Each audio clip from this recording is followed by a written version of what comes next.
네, 관리인으로 출마하고 반대팔을 꺾는 게 보통 일은 아니겠죠.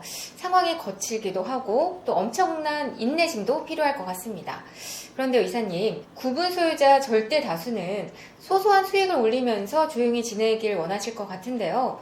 어떤 계기로 이런 용감한 분들이 나오시는 건가요?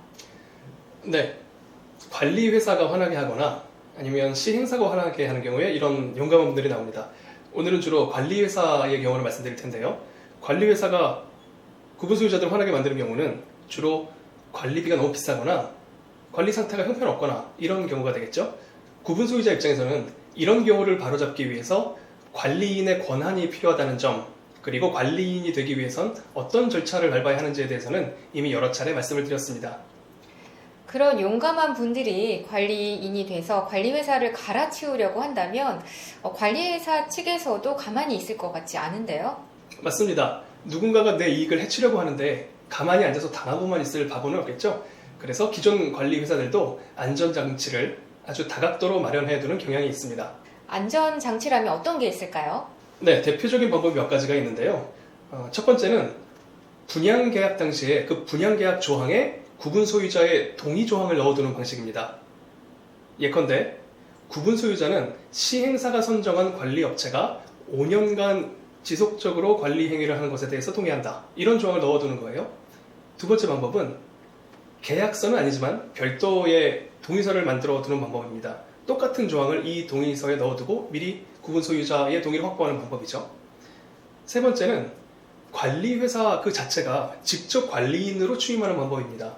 실무상으로서는 주로 시행사가 미리 만들어둔 관리 규약에 이런 조항을 넣어두는 경우가 많습니다.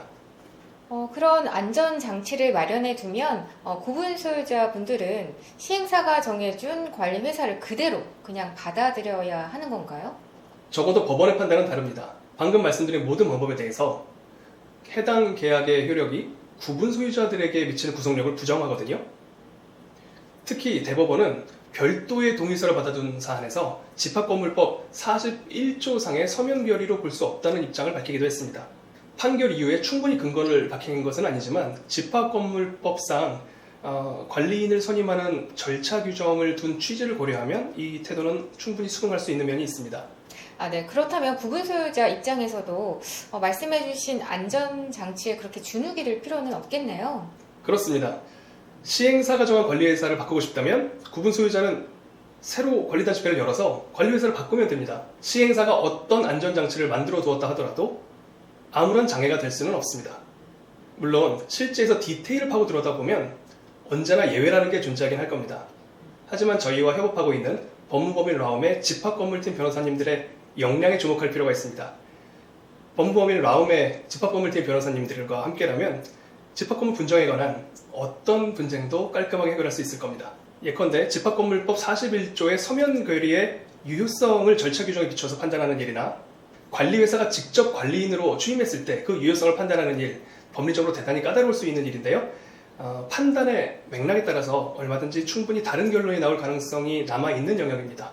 이럴수록 법무법인 라움의 집합건물팀 변호사님들의 역량이 필요하다고 할 수 있겠습니다. 네, 총회 114와 법무법인 라움의 전문가 분들을 떠올리게 해주시는 말씀이네요. 맞습니다. 시행사가 정한 관리회사가 아무리 강렬하게 버티고 있더라도 총회 114와 법무법인 라움이 여러분의 고민을 깨끗하게 해결해드립니다. 집합건물은 총회 114